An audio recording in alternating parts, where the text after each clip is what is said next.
أعوذ بالله من الشيطان الرجيم بسم الله الرحمن الرحيم الحمد لله نحمده ونستعينه ونستغفره ونعوذ بالله من شرور أنفسنا ومن سيئات أعمالنا من يهده الله فلا مضل له ومن يضلل فلا هادي له أشهد أن لا إله إلا الله وحده لا شريك له وأشهد أن محمدا عبده ورسوله أما بعد. கண்ணியமும் பெரும் கருணையும் நிறைந்த எல்லாம் அல்ல அல்லாஹ்வின் நல்லடியார்களே, உங்கள் அனைவர் மீதும் அல்லாஹ்வின் சாந்தியும் சமாதானமும் என்றென்றும் நிலவட்டுமாக என்று பிரார்த்தனை செய்தவனாக இந்த உரையை ஆரம்பம் செய்கிறேன். அன்பார்ந்த சகோதர சகோதரிகளே, மனிதர்கள் பல்வேறு விதமான நிலையில் ஒருவர் மற்றவருக்கு அநீதி இழைக்கக்கூடியவர்களாக இருக்கிறார்கள். இந்த உலகத்தில் வாழக்கூடிய நிலையில் அவர்களுடைய நிலை ஒருவருக்கொருவர் போட்டி போடக்கூடிய நிலையில் நான் பெரியவன், நீ பெரியவன், நான் உயர்ந்தவன், இந்த உலகத்தில் ஏராளமான வசதி வாய்ப்புகளை பெற வேண்டும், முன்னை விட நாம் முந்த வேண்டும், இந்த போட்டி மனப்பான்மையில் வாழக்கூடியவர்கள் ஒருவர் மற்றவருக்கு அநீதி இழைக்கக்கூடிய அந்த நிலை என்பது தவிர்க்க முடியாத ஒன்றாகவே ஆகிவிட்ட ஒரு நிலைமையை நம்ம பார்க்குறோம். இரண்டு பேர் கூட்டு சேர்ந்து ஒரு வியாபாரம் ஆரம்பித்தா கூட ஆரம்பத்தில் அதில் இக்லாசோரி பயணிப்பவர்கள் கூட பிற்காலத்தில் ஒருவர் மற்றவருக்கு அநியாயம் செய்யக்கூடிய ஒரு நிலை ஏற்பட்டுவிடுகிறது. குர்ஆனில் கூட அல்லாஹ் ரப்பல் ஆலமீன் இந்த கூட்டு சேரக்கூடியவர்கள் ஒருவர் மற்றவர்களுக்கு அநியாயம் செய்யக்கூடியவர்கள் தான் என்ற ஒரு கருத்தை தரக்கூடிய வசனங்களில் நீங்கள் பார்க்கலாம். நம்ம அநியாயம் என்பது பல நிலைகளில் மனிதர்களிடம் ஏற்படக்கூடிய ஒரு நிலையாக இருக்கிறது. இது மூமின்களிடம் ஏற்படாமல் இருந்தால் சிறந்ததாக இருக்கும் என்ற ஒரு நிலையில் ஒரு சிந்தனைக்குரிய ஒரு விஷயமாக இந்த அநியாயமான போக்கு நம்மிடம் மிகைத்து விடக்கூடாது, அது நமது மறுமை வெற்றியை பாதிக்கும் என்ற அளவில் நாம் நம்மிடம் அநியாயம் வந்துவிடக்கூடாது என்பதற்காக சில சிந்தனைகளை இந்த ஜும்மா உரையில் பார்க்க இருக்கிறோம். அநீதி என்பது பல்வேறு விதமான நிலையில் மனிதர்களிடம் ஏற்படுகிறது. பொதுவாக மனிதர்கள் எப்படி இருக்கிறார் என்று சொன்னால், இறைவன் விஷயத்திலே அநீதி இழைக்கக்கூடியவனாக இருக்கிறான். இன்னல் இன்சானி ரப்பிஹி லகனூர், மனிதன் தனது இறைவனுக்கே நன்றி கெட்டவனாகத்தான் இருக்கிறான், அதற்கு அவனே சாட்சியாக இருக்கிறான். அல்லாஹ் ரப்பல் ஆலமீன் திருமறை குர்ஆனில் சொல்லி காட்டுகிறான். அப்போ இறைவனுக்கே நன்றி கெட்டவனாக இருக்கக்கூடியவன், இறைவனுக்கே அநீதி இழைக்கக்கூடிய நிலையில் உள்ளவன் மற்றவர்களுக்கு எந்த மாதிரியான ஒரு விஷயத்தை வெளிப்படுத்துவான்? தனக்கு தேவை என்று சொன்னால் எல்லா விதமான அநியாயமும் செய்வதற்கு அவன் உள்ளம் தூண்டக்கூடியதாகத்தான் இருக்கும். உள்ளம் என்பது தீமையை அதிகமாக தூண்டுகிறது என்ற ஒரு கருத்தில் கூட அல்லாஹ் ரப்பல் ஆலமீன் திருமறை குர்ஆனில் வசனத்தில் நமக்கு சொல்லி காட்டுகிறான். உள்ளம் தீமையை தூண்டக்கூடியதாக அநீதி இழைக்கக்கூடியதாக இருக்கிறது என்ற அடிப்படை. அப்போ மனிதர்கள் ஒவ்வொருவரும் ஒருவர் மற்றவர்களுக்கு பல நிலைகளில் அநீதி இழைக்கக்கூடிய நிலையில் ஒரு மூமின் அந்த அநீதியிலிருந்து நாம் விழிப்புணர்வோடு இருந்து கொள்ள வேண்டும். ஒருவர் மற்றவர்களுக்கோ இல்லது இறைவனுக்கோ அநீதி இழைக்காத ஒரு நிலையில் இறைவனை சந்திக்க வேண்டும் என்ற அடிப்படையில் நாம் நம்மை எப்போதும் பாதுகாக்கக்கூடியவர்களாக இருக்க வேண்டும். அநீதியை பொறுத்த வரைக்கும் நாம் அதை பிரித்து சொல்வதாக இருந்தால், ஒரு மனிதன் இறைவனுக்கு அநீதி இழைக்கக்கூடியவனாக இருக்கிறான், தனக்குத்தானே விட அநீதி இழைக்கக்கூடியவர்களாக இருக்கிறான். பெரும்பாலும் அடுத்தவர்களுக்கு அநீதி இழைப்பது அவனுக்கும் தெரியும், மற்றவர்களுக்கும் தெரியும். அடுத்தவர்களுக்கு அநீதி இழைப்பது வெளிப்படையான ஒரு விஷயம். நமக்கு நாமே அநீதி இழைக்கக்கூடியவர்களாக கூட நம்ம இருக்கிறோம், அது நமக்கு பல நிலைகளில் தெரியாது. இறைவனுக்கு அநீதி இழைக்கக்கூடிய நிலையில் விழிப்புணர்வு இல்லாமலே நாம் இருந்து கொண்டிருக்கிறோம் என்பதைத்தான் நாம் அதை பார்க்க முடிகிறது. இறைவன் நம்மை படைத்திருக்கிறான், அவன் எல்லா விதமான நிலையிலும் இந்த உலகத்தில் அவனுடைய உலகத்தில் நம்மை வாழ அனுமதித்திருக்கிறான். படைத்தவன் இறைவன் தான் என்பதை நாம் ஒத்துக்கொண்டிருக்கிறோம். இருந்தாலும் கூட இறைவனுக்கு நாம் முழுமையாக நன்றி உள்ளவர்களாக அநீதி இழைக்காதவர்களாக நாம் இருக்கிறோமா என்று கேட்டால், பெரும்பாலான மனிதர்கள் இறைவனுக்கு அநியாயம் செய்யக்கூடியவர்களாக இருக்கிறார்கள் என்பதை பார்க்க முடிகிறது. இறைவனுக்கு அநியாயம் என்றால் சொன்னால் அதில் முதல் தரத்தில் வர்றது என்னன்னு சொன்னால் ஷிர்க் வரும். அல்லாஹ் நம்மை படைத்திருக்க அல்லாஹ் அல்லாதவர்களை வணங்குவதன் மூலமாக அல்லாஹ்வுக்கு நன்றி செலுத்தக்கூடிய அந்த நிலையிலிருந்து தவறக்கூடிய ஒரு நிலையை மனிதன் மேற்கொள்கிறான். அல்லாஹ்வுக்கு அநீதி இழைக்கக்கூடிய வேலையை செய்கிறான். அவன் தெரிந்து செய்தாலும் தெரியாமல் செய்தாலும் அதை அவன் உணராமல் செய்தாலும் அதை செய்து கொண்டிருக்கிறான் என்பதை நாம் பார்க்க முடிகிறது. பெரும்பாலான மனிதர்கள் இறைவனுக்கு அநீதி இழைக்கக்கூடியவர்களாக இருக்கிறார்கள் என்பதை நாம் கவனிக்க முடிகிறது. திருமறை குர்ஆன்ல அல்லாஹ் ரப்பல் ஆலமீன் லுக்மான் அலைஹிஸ்ஸலாம் தனது மகனுக்கு சொன்ன ஒரு அறிவுரையை பதிவு செய்கிறார். என்ன அறிவுரை என்று சொன்னால், லுக்மான் அலைஹிஸ்ஸலாம் தனது மகனுக்கு அறிவுரை சொல்லும்போது, என் அருமை மகனே, நீ அல்லாஹ்வுக்கு இணை கற்பித்து விடாது.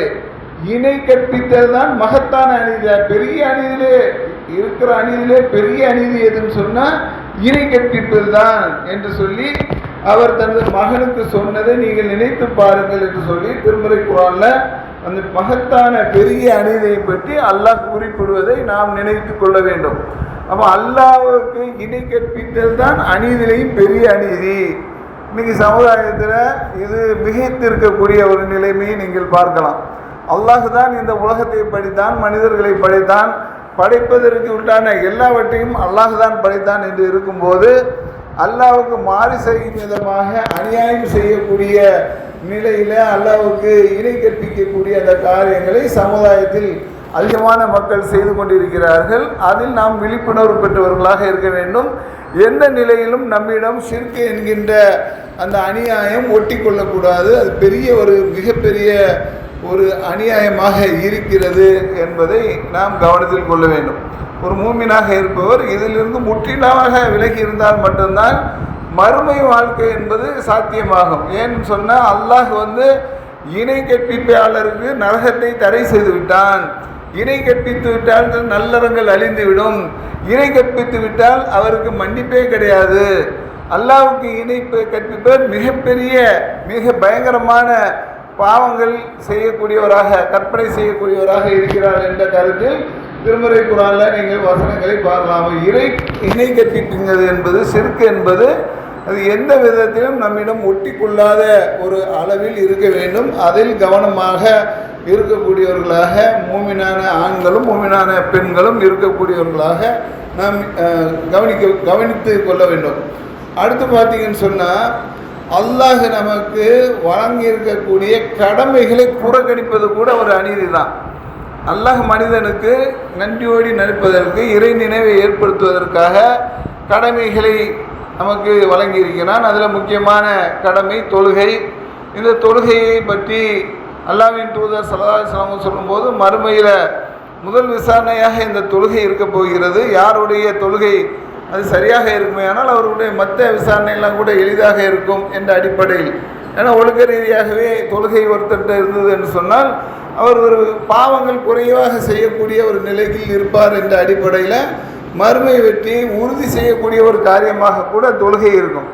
அந்த தொழுகையை நாம் கவனிக்காதவர்களாக, கடைபிடிக்காதவர்களாக, அதை சரியாக பேணாதவர்களாக நாம் இருந்தோம் என்று சொன்னால் அதுவும் நமக்கு மிகப்பெரிய அநீதியாக இருக்கும் என்பதில் நாம் கருத்தில் கொள்ள வேண்டும். அந்த தொழுகையை, கடமையை நாம் தவற விட்டோம் என்று சொன்னால் அது அல்லாஹ்வுக்கு செய்யக்கூடிய அநீதி தான். அந்த அநீதியின் காரணத்தினால் நமக்கு மிகப்பெரிய துன்பம் ஏற்பட போகிறது, பாவங்கள் ஏற்பட போகிறது என்பதில் நாம் கவனமாக இருந்து கொள்ள வேண்டும். அந்த நிலையில் நமது ஈமானை சரியான முறையில் வைத்துக் கொள்பவர்களாக நாம் இருந்தோம் என்று சொன்னால் அல்லாஹ்வுக்கு நன்றி உள்ளவர்களாக இருப்போம். இல்லை என்று சொன்னால் அநியாயம் செய்யக்கூடிய ஒருவர்களில் நாமும் ஒருவர்களாக ஆகிவிடுவோம். அடுத்து, இறைவனை பற்றி தவறான கருத்து நம்மிடையே அப்பப்போ வந்து போவோம். நமது உள்ளத்தில் ஏன் போவோம்? இந்த உலகத்தில் நடக்கிற பல்வேறு விதமான அநியாயங்கள் அல்லது நாம் நினைக்கக்கூடிய காரியங்கள் நடக்காமல் சில நேரத்தில் இருக்கும்.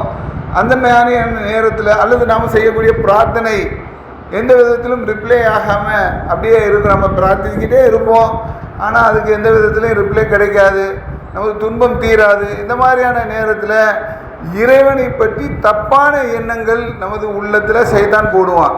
இப்படி தப்பான எண்ணங்கள் போடும்போது அதில் உச்சகட்டமாக அல்லாஹ் இருக்கிறானா, நம்ம உண்மையாக தான் வணங்குறோமா, அல்லாஹ் இருக்கிறானா இல்லையா, பொய்யாக தான் வணங்குறோமா, இப்படியெல்லாம் ஷைத்தான் நமது உள்ளத்தில் அந்த தீய எண்ணத்தை போடுவான். அந்த மாதிரி நேரத்தில் நாம் சுதாரித்து கொள்ள வேண்டும். அவுது பில்லாஹி மின் ஷைத்தான் ரஜீம் சொல்லி அந்த ஷைத்தானை விரட்ட வேண்டும். அல்லது ஆமந்து பில்லாஹ் என்று சொல்லி அல்லாஹ்வின் தூதர் ஸல்லல்லாஹு அலைஹி வஸல்லம் அவர்கள் அந்த ஒரு துவாவை சொல்லி தந்திருக்கிறாங்க. நான் இறைவனை நம்புகிறேன் அப்படின்னு சொல்லிட்டோம் என்று சொன்னால் அந்த ஷைத்தான் உங்களை விட்டு விரண்டு ஓடுவான் என்ற அடிப்படையில் ஆமந்து பில்லான்னு சொன்னாலும் அதன் மூலமாக இறைவனுடைய அந்த நிலையை, இறைவனுடைய அவனுடைய ஆற்றலை நாம் உணர்ந்தவர்கள் என்கின்ற அந்த நிலையை நாம் உறுதிப்படுத்திக் கொள்ளவர்களாக இருக்க வேண்டும். பலவீனர்களில் ஒருவராக நாம் இருக்கக்கூடாது. இறைவனை பற்றிய தவறான எண்ணங்களை நம்மை விட்டும் நாம் அகற்றிவிட வேண்டும் என்பதில் கவனமாக இருந்து கொள்ள வேண்டும். இல்லை என்று சொன்னால் அது நமக்கு அநியாயமான ஒரு போக்கை ஏற்படுத்திவிடும். அல்லாஹ்வின் தூதர் ஸல்லல்லாஹு அலைஹி வஸல்லம் சொல்கிறாங்க, ஒரு அநியாயத்தை நீங்கள் கண்டால் உங்கள் கையாலை தருங்கள். உலகத்தில் நடக்கக்கூடிய அந்த அநியாயத்தை பற்றி சொல்கிறாங்க. இல்லை என்று சொன்னால் நாவால் தடுங்கள். இல்லை என்று சொன்னால் நீங்கள் வெறுத்து ஒதுக்குங்கள். இது ஈமானில் ஒரு கடைசி நிலை. அப்போ அநியாயத்தை ஆதரவு தெரிவிப்பவர்களாக நாம் இருக்கக்கூடாது. எந்த நிலையிலையும் அநியாயத்தை வெறுத்து ஒதுக்கக்கூடியவர்கள் அந்த நிலையாவது நம்மகிட்ட இருக்க வேண்டும். அதுதான் ஈமானில் ஒரு நிலை.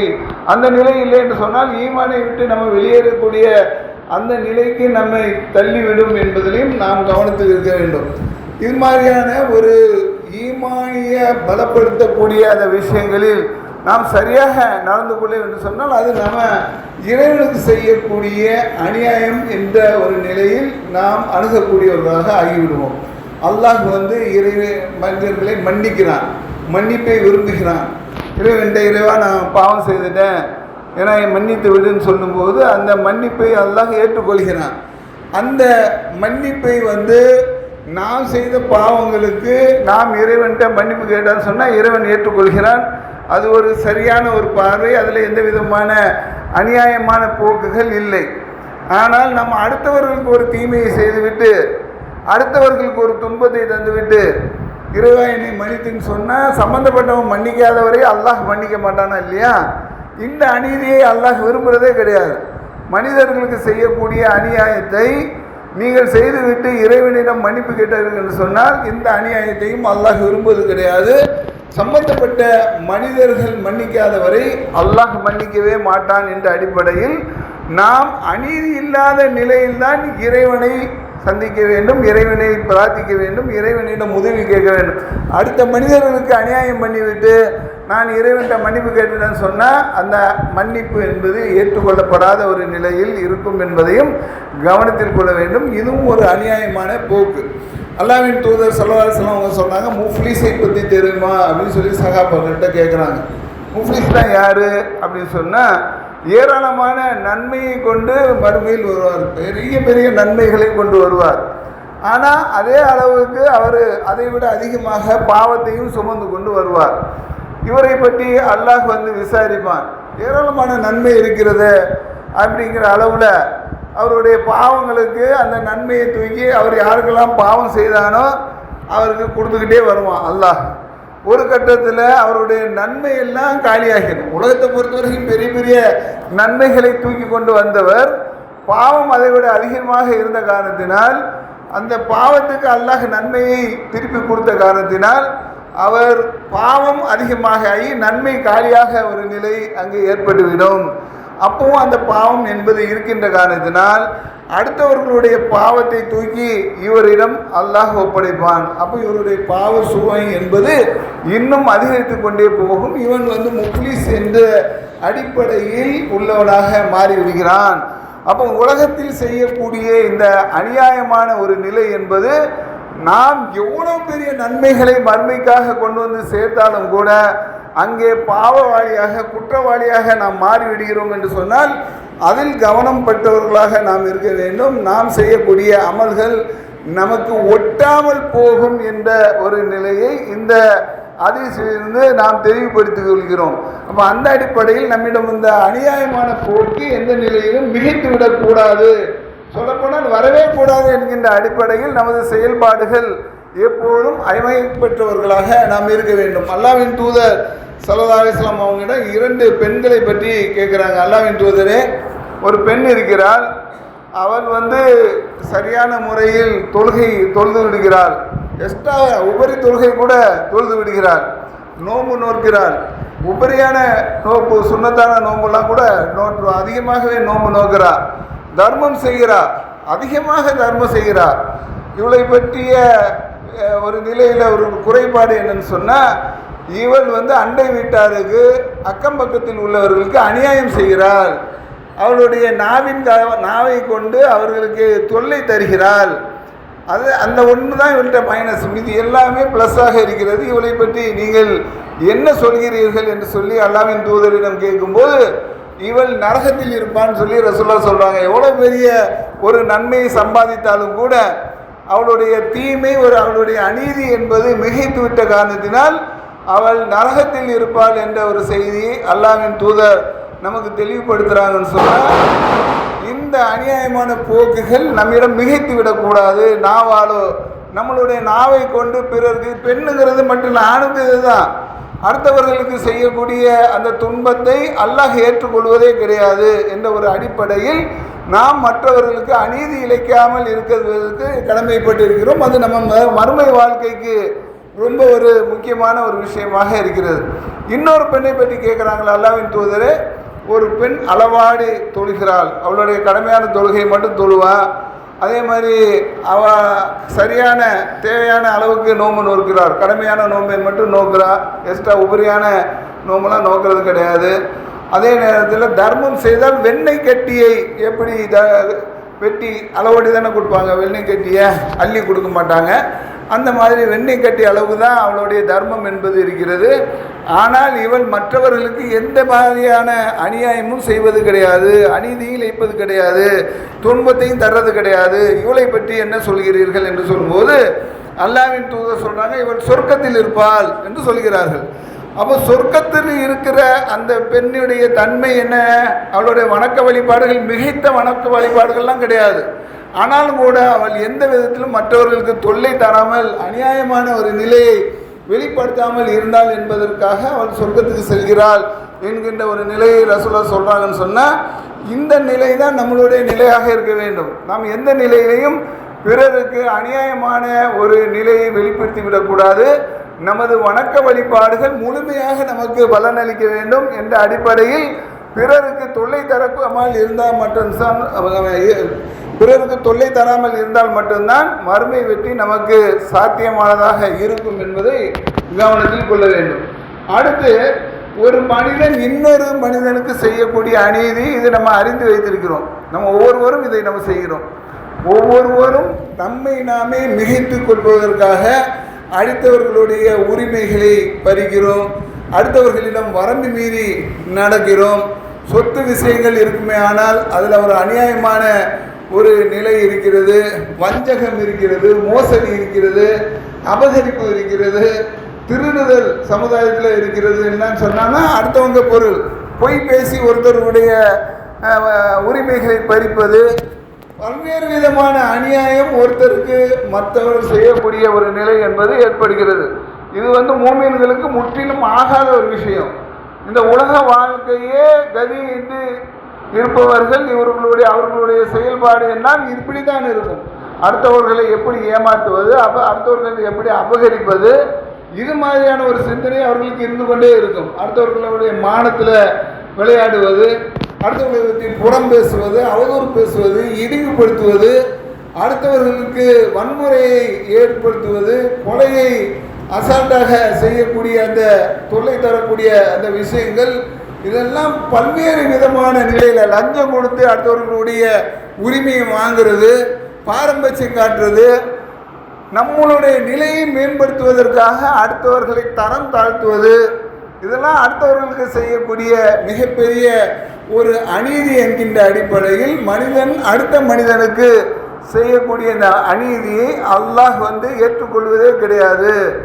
எந்த அடிப்படையிலும் அல்லாஹ் அடுத்த மனிதனுக்கு செய்யக்கூடிய அநீதியை ஏற்றுக்கொள்வதே கிடையாது என்ற அடிப்படையில் நாம் அல்லாஹ்வுக்கு பயந்தவர்களாக மறுமைக்காக மறுமை வாழ்க்கையை எதிர்கொண்டவர்களாக நாம் இருக்கின்ற காரணத்தினால் இந்த விஷயங்களில் கவனமாக இருந்து கொள்ள வேண்டும். நம் கண்ணு முன்னாலே இருக்கக்கூடிய ஹராமான விஷயங்களை எல்லாம் நாம் புறந்தள்ள வேண்டும். ஏன்னா ஹராமான விஷயம் நமக்கு பெரிய அளவில் கவர்ச்சி தரக்கூடியதாக கூட இருக்கும். உலக தேவையை பெரிய அளவில் எடுத்து காட்டுவதாக கூட இருக்கும். நாம் இந்த அடுத்தவங்களுடைய இந்த முதலீடை வைத்து உலகத்தில் மிகப்பெரிய ஒரு வசதியான வாழ்க்கையை அனுபவிக்க முடியும் என்கின்ற அளவில் கூட அது நமக்கு சிந்தனையை தரக்கூடும்.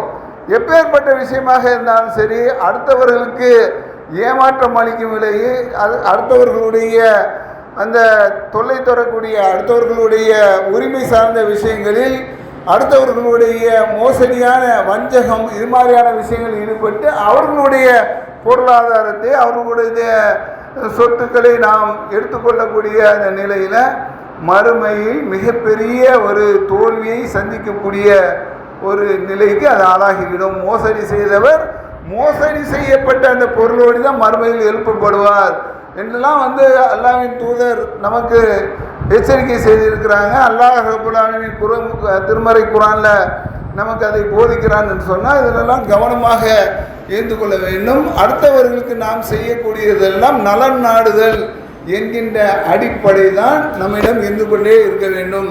அல்லாஹ் ரப்பல் ஆலமீன் திருமறை குர்ஆனில் சொல்லி காட்டுகிறான், அல்லாஹ்வின் பக்கம் அழைத்து நல்ல செயல்கள் செய்து நான் முஸ்லிம்களில் உள்ளவன் என்று சொன்னவனை விட அழகிய சொல்லுக்கு உரியவன் யார் என்று சொல்லி அல்லாஹ் ரப்பல் ஆலமீன் இந்த முஸ்லிமானுடைய தன்மை என்னன்னு சொன்னால் நல்ல செயல்கள் செய்வது, அடுத்தவர்களுக்கு நல்ல செயல்கள் செய்வது, நலம் விரும்புவது. இஸ்லாம் என்று சொன்னால் பிறர் நலம் நாடுவதுன, பிறர் உரிமையை பறிக்கிறது கிடையாது. பிறருடைய உரிமை பறித்தோம் என்று சொன்னால் அது அநியாயமான போக்கு, அது நம்மிடம் வந்துவிடவே கூடாது என்பதில் மிக மிக கவனமாக இருந்து கொள்ள வேண்டும். ஒரு முஸ்லிம் என்பவர் மற்றவர்களுக்கு தீங்கு செய்ய மாட்டார், தீய வார்த்தைகள் பேசாமல் இருப்பார். இதெல்லாம் அல்லாஹ்வின் தூதர் ஸல்லல்லாஹு அலைஹி வஸல்லம் அவர்கள் நமக்கு அடுத்தவர்கள் விஷயத்தில் பேணுதலாக இருக்க வேண்டும் என்ற நிலையில் நமக்கு உபதேசம் செய்யக்கூடிய ஒரு நிலைமையை நம்ம பார்க்குறோம். அப்போ அடுத்தவர்களுடைய விஷயங்களில் நாம் அநியாயமான ஒரு போக்கை மேற்கொண்டோம் என்று சொன்னால் அது மறுமையில் நமக்கு தீங்கிழைக்கக்கூடிய காரியங்களை நாமே செய்து கொள்கிறோம் என்பதை தான் காட்டுகிறது. அதனால் அந்த மாதிரியான ஒரு அநியாயமான போக்கு நம்மிடம் இருந்து விடவே கூடாது. இந்த உலகத்தை பொறுத்த வரைக்கும் முடிவுண்ட ஒரு உலகம், அது எப்போ வேணாலும் முடிந்து போகக்கூடிய ஒரு நிலை தான். நாம் செத்து போவோங்கிறது உண்மைதான். எப்படி பார்த்தாலும் ஒரு குறிப்பிட்ட அளவுக்கு மேலே நம்ம இந்த உலகத்தில் வாழ முடியாது. ஆனால் மறுமை தான் உண்மையானதும் நிலையானதுமாகும் என்று சொல்லி அல்லாஹ் ரப்பல் ஆலமீன் திருமறை குர்ஆனில் சொல்லி காட்டுகிறான். வல் ஆஹிரத்து ஹைரு வாபுகா. அப்போ உண்மையான நிலையான அந்த வாழ்க்கைக்கு நாம் சொந்தக்காராக இருக்க வேண்டும் என்று சொன்னால், முழுமையான ஒரு இன்பத்தை அனுபவிக்க வேண்டும் என்று சொன்னால் அடுத்தவர்களுக்கு நாம் எந்த விதத்திலும் தீங்கி இழைக்காமல் இருக்க வேண்டும் என்பதை கவனத்தில் கொள்ள வேண்டும். அடுத்து அநீதி இழைக்கக்கூடிய ஒரு நிலையில் தனக்குத்தானே அநீதி இழைக்கக்கூடிய ஒரு போக்கும் சமுதாயத்தில் நமக்கு இருந்து கொண்டிருக்கிறது. ஏராளமான உலக விஷயங்களை பற்றி சிந்திக்கக்கூடிய நிலையில் நமக்கு கோபம் சில நேரத்தில் நம்மை மீறி கொப்பளிக்கிறது. இந்த கோபத்தினால் பிறருக்கு துன்பம் ஏற்படுகிறது, பிறருக்கு நம் துன்பத்தை ஏற்படுத்துகிறோம், நமக்கும் துன்பத்தை ஏற்படுத்திக் கொள்கிறோம். நம் உடல் ரீதியாக மிகப்பெரிய ஒரு துன்பத்தை நாம் ஏற்படுத்திக் கொள்ளக்கூடியவர்களாக இருக்கிறோம். அதன் காரணமாக அந்த பிபி சுகர்லாம் நமக்கு எதனால் ஏற்படுகிறது சொன்னால் இந்த மாதிரியான உளவியல் விஷயங்கள், அடுத்தவர்களை பற்றி அல்லது அதிகமான கோபம் கொள்வது, அதிகமாக தேவையில்லாமல் சிந்திக்கிறது, இதெல்லாம் நமக்கு நாமே ஏற்படுத்திக் கொள்ளக்கூடிய ஒரு அநியாயம் என்பதை கவனத்தில் கொள்ள வேண்டும். போதைப் பொருட்களை பயன்படுத்துவது, விபச்சாரம் போன்ற பாவ செயல்களில் ஈடுபடுறது. அல்லாஹ் ரப்பல் ஆலமீன் திருமறை குர்ஆனில் ஆண்களுக்கும் பெண்களுக்கும் கட்டளை போடுகிறான், உங்கள் பார்வைகளை நீங்கள் தாழ்த்துங்கள், கற்புகளை பேணி காத்துக்கொள்ளுங்கள் என்று சொல்லி ஆண்களுக்கும் பெண்களுக்குமே சொல்லி காட்டுகிறான். இப்போ அந்த அடிப்படையில் நமக்கு அநியாயம் செய்யக்கூடிய அந்த விபச்சாரம் போன்ற பாவ செயல்களிலிருந்து நாம் விலகி இருக்கக்கூடியவர்களாக நாம் இருக்க வேண்டும். அதேமாரி ஆன்மீக ரீதியான மயக்கத்தில் கூட ஓவராக ஈடுபடுவது. இந்த மாதிரியான விஷயம், ஒரு சஹாபியை பற்றி நம்ம ஹதீஸ்களில் படிக்கிறோம். அவர் எப்போ பார்த்தாலும் நோம்பு நோப்பார், எப்போ பார்த்தாலும் இறைவனை வணக்கத்தில் இருப்பார், எப்போ பார்த்தாலும் தொழுதுகிட்டே இருப்பார். அவர் மனைவிட்ட கேட்டேன்னு சொன்னால் அவருக்கு இந்த உலகத்தில் எந்த தேவையுமே கிடையாது, எப்போ பார்த்தாலும் அவர் வணக்கத்தில் தான் ஈடுபடுவார் என்கின்ற மாதிரி சொல்லுவாங்க. அல்லாஹ்வின் தூதர் சொல்கிறாங்க இது தவறு என்பதை சுட்டி காட்டுவாங்களா இல்லையா? ஆன்மீகத்தில் எல்லை மீறி செயல்படுவது, கண்ணுக்கு செய்ய வேண்டிய கடமை இருக்கிறது, உடலுக்கு செய்ய வேண்டிய கடமை இருக்கிறது. இந்த கடமையெல்லாம் மறந்தவர்களாக நாம் இருந்தோம் என்று சொன்னால் அது நமக்கு நாமே செய்யக்கூடிய அநீதியாக இருக்கும் என்பதை கவனத்தில் கொள்ள வேண்டும். தன்னை காப்பாற்றி கொள்ளும் சந்தர்ப்பங்கள், அதை கூட சில பேர் என்னத்த உலக வாழ்க்கை, என்ன ஒன்று உலக வாழ்க்கையே மையப்படுத்தி கிடக்கலாம், இல்லை சொன்னால் என்னத்த உலக வாழ்க்கை அப்படிங்கிற மாதிரி எதுவும் இல்லாத பற்றற்ற வாழ்க்கைக்கு செல்லக்கூடிய ஒரு நிலை ஏற்படுகிறது. இதெல்லாம் கூட நமக்கு நாமே அநீதி இழைக்கக்கூடிய அந்த நிலை என்பது ஏற்பட்டு விடுகிறது என்பதை கவனத்தில் கொள்ள வேண்டும். எந்த நிலையிலும் அநீதி இழைக்காத ஒரு நிலை தான் ஒரு மூமினுக்கு நல்ல நிலை என்பதை கவனத்தில் கொள்ள வேண்டும். அல்லாஹ் ரப்பல் ஆலமீன் சொல்வதாக ஒரு ஹதீஸை நம்ம பார்க்கலாம். என் அடியார்களே, அநீதி இழைப்பதை எனக்கு நானே தடை செய்து கொண்டேன் அல்லாஹ் சொன்னான். அல்லாஹ் எந்த விதத்துலையும் அநீதி இழைக்க மாட்டான். அதுக்கு என்ன காரணம் சொன்னால், அல்லாஹ் தனக்கு தானே தடை செய்து கொண்டான், அதை உங்களிடையும் நான் தடை செய்கிறேன், எனவே நீங்கள் ஒருவருக்கு ஒருவர் அநீதி இழைக்காதீர்கள் என்ற ஒரு செய்தியை முஸ்லீமில் 5033வது ஹதீஸாக நீங்கள் பார்க்கலாம். அல்லாஹும் தடை செய்து கொண்டான், மனிதர்களுக்கும் தடை செய்யப்பட்டதாக ஆக்கிவிட்டான் என்று சொன்னால் எந்த நிலையிலும் அநியாயம் செய்பவர்களாக நாம் ஆகிவிடக்கூடாது. அல்லாஹ்வின் தூதர் ஸல்லல்லாஹு அலைஹி வஸல்லம் சொல்கிறாங்க, அநீதி மறுமை நாளில் பல இருள்களாக காட்சி தரும். அப்போ மறுமை நாளில் ஒளி இழந்தவர்களாக நாம் ஆகிவிடுவோம். அப்போ ஒளி இழந்தவர்களாக இருப்போம்னு சொன்னால், அந்த யானையை இருட்டில் தேடினா எப்படி இருக்கும், யானை தும்பிக்கை எப்படி இருக்குது, யானை கால் எப்படி இருக்குன்னு சொல்லி இருட்டில் தடவுனா எப்படி இருக்கும், அந்த மாதிரி ஒன்றும் தெரியாதவர்களாக நாம் மறுமையில் ஒளி இழந்தவர்களாக ஆகுவதற்கு இந்த அநீதி என்பது காரணமாக இருக்கிறது என்பதை கவனத்தில் கொள்ள வேண்டும். அநீதி என்பது எந்த நிலையிலும் நம்மிடம் வந்துவிடக்கூடாது. அநீதி இழைக்கப்பட்டவன் தீய சொல்லை பகிரங்கமாக சொல்வது கூட அனுமதிக்கப்படும். ஒருத்தர் அநியாயம் பண்ணிட்டான்னு சொன்னால் அவன் கெட்ட வார்த்தை பேசுவான், அதை அல்லாஹ் குற்றமாக எடுத்துக்கொள்வதில்லை. அல்லாஹ் செவியுறிந்தவனாகவும் அறிந்தவனாக இருக்கிறான்னு சொல்லி திருமறை குர்ஆனில் அல்லாஹ் ரப்பல் ஆலமீன் சொல்லி காட்டுகிறான். ஒரு கெட்ட செயலை கூட அநீதியின் காரணமாக அல்லாஹ் அதை கண்டுகொள்வதில்லை என்பதை நாம் புரிந்து கொள்கிறோம். அப்போ அந்த அநீதி என்பது கெட்ட செயல்களை விட மிகைத்தது என்பதை கவனத்தில் கொண்டவர்களாக நாம் இருக்க வேண்டும். தமக்கு அநீதி இழைக்கப்பட்டால் அவர்கள் நேர்மையான முறையில் பழி தீர்த்து கொள்வார்கள் என்ற ஒரு செய்தியை கூட அல்லாஹ் ரப்பல் ஆலமீன் திருமறை குர்ஆன் சொல்லணும். ஒரு பழி தீர்க்கிற அந்த உரிமையை கூட நமக்கு வழங்கலாம். ஒரு அநியாயம் செஞ்சுட்டான்னு சொன்னால் அவனுக்கு எதிராக பழி தீர்க்கக்கூடிய அந்த உரிமை தனக்கு வழங்கப்படக்கூடிய அந்த நிலையிலே அல்லாஹ் ரப்பல் ஆலமீன் திருமறை குர்ஆனில் ஒரு அனுமதியை நமக்கு தரக்கூடிய ஒரு நிலைமையை நம்ம பார்க்குறோம். அப்போ எந்த நிலையிலையும் நாம் நமக்கும் நமது இறைவனுக்கும் நமது சமுதாயத்துக்கும் அநீதி இழைப்பவர்களாக இருக்கக்கூடாது, நன்மை நாடக்கூடியவர்களாக இருக்க வேண்டும்.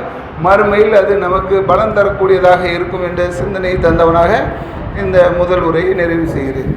அன்பார்ந்த சகோதரர்களே, அநீதி என்பது பல நிலைகளிலே நம்மிடம் ஏற்படக்கூடியதாக இருந்தாலும் கூட அதை முற்றிலுமாக தவிர்ப்பதற்கு நாம் முயற்சி செய்ய வேண்டும். ஒரு சின்ன ஒரு பின்னடைவு தான் நமக்கு ஏற்படும், ஆனால் மறுமையில் நாம் முந்தியவர்களாக இருப்போம்.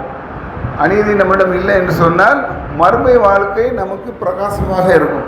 ஆனால் உலகத்தில் ஒரு பொய்யை சொல்லி நல்ல ஏதாவது நீங்கள் சாய்த்து கொள்ளலாம், ஆனால் அது பொய் என்ற அடிப்படையுடைய விஷயம் ரிசல்ட் எங்கன்னு தெரியும்னா மறுமையில் தான் தெரியும். உலகத்தில் ஒரு நன்மையை கூட நீங்கள் அதை அடைந்து கொள்ள முடியும், ஆனால் அதில் மறுமையில் எந்த நன்மையும் நமக்கு கிடைக்காது என்ற அடிப்படையில் அநீதி இழைக்கக்கூடிய அந்த சந்தர்ப்பங்களை வெல்பவர்களாக நாம் இருக்க வேண்டும். அல்லாஹ்வுடைய உதவியின் கொண்டு அதை நம்மால் வெல்ல முடியும். ஒரு மூமின் யாருக்கும் அநீதி இழைக்க மாட்டான் என்ற உறுதியான கொள்கையை சிந்தனையை நமக்குள் வைத்து கொண்டோம் என்று சொன்னால் அநீதி இழைக்காத அந்த தன்மையில் நாம் வாழ முடியும், நன்மையை அடைந்து கொள்ள முடியும், மறுமையை வெற்றியை அடைந்து கொள்ள முடியும் என்ற அந்த சிந்தனையை தந்தவனாக இந்த உரையை நிறைவு செய்கிறேன். அல்ஹம்துலில்லாஹி ரப்பில் ஆலமீன். அஸ்ஸலாமு அலைக்கும் வரஹ்மத்துல்லாஹி வபரகாத்துஹு.